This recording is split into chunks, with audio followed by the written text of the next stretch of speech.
Welcome! In today's investment success story, we're talking about Howard Schultz. 30 years ago, Howard Schultz got into the coffee business with one goal in mind: to enhance the personal relationship between people and their coffee. He is now responsible for Starbucks, one of the world's most beloved brands, and worth at least $3 billion as chairman and CEO of the Fortune 500 company.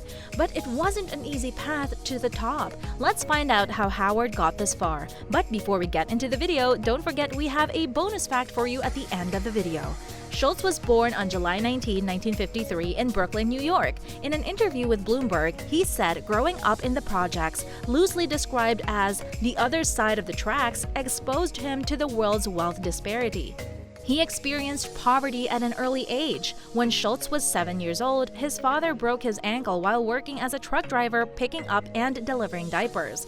At the time, his father had no health insurance or works compensation, and the family was left with no income. In high school, Schultz played football and earned an athletic scholarship to Northern Michigan University. By the time Schultz started college, he decided he wasn't going to play football after all. To pay for school, the communications major took out student loans and took up various jobs, including working as a bartender and even occasionally selling his blood.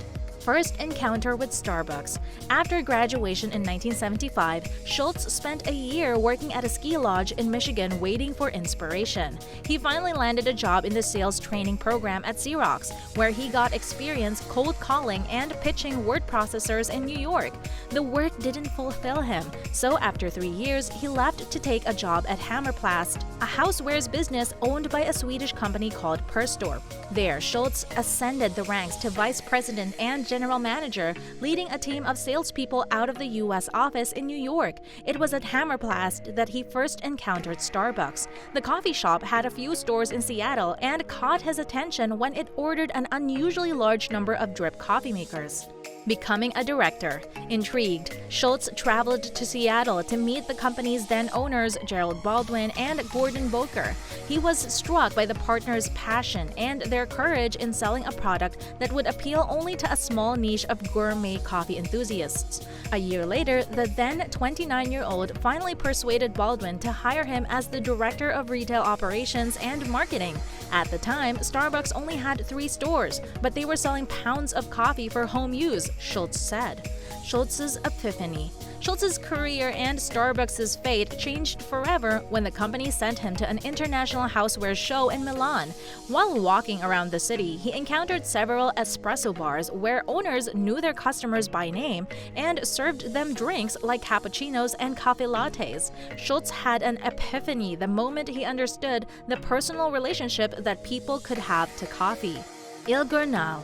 In 1985, Schultz left Starbucks after his ideas to cultivate an Italian-like experience for coffee lovers was rejected by the founders. He soon started his own coffee company, Il Giornale, which is Italian for the daily. In order to get Il Giornale off the ground, Schultz had to raise more than $1.6 million.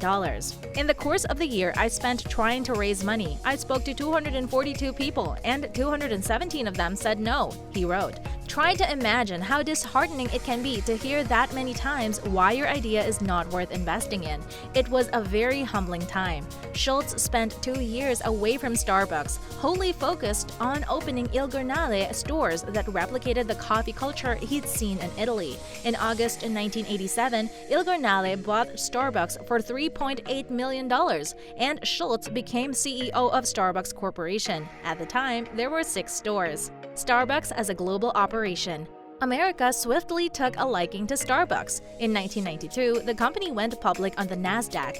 Its 165 stores pulled in $93 million in revenue that year. The world eventually caught on, and by the year 2000, Starbucks had grown into a global operation of more than 3,500 stores and $2.2 billion in annual revenue. Starbucks' success made Schultz rich, and in 2001, he demonstrated his growing love for Seattle when he bought the Seattle Supersonics for $200 million. But the investment turned sour as the team struggled and Schultz feuded with players. In 2006, he sold the Sonics to a group of investors that moved the team to Oklahoma City, severely damaging his popularity in Seattle. He later called owning the team a nightmare. Running Starbucks came with setbacks too. In 2008, Schultz temporarily closed 7,100 U.S. stores in order to retrain baristas on how to make the perfect espresso. Over the next 2 years, he led Starbucks' massive turnaround, with profits tripling from $315 million to $945 million by 2010. Healthcare and employment. As part of the overhaul, Schultz announced that Starbucks would aim to hire 10,000 military veterans and their spouses by 2018. Recently, the company announced it would pay for employees' college tuition throughout his career at Starbucks. Schultz has always prioritized his employees, who he calls partners, largely because of his father's experience when he was injured.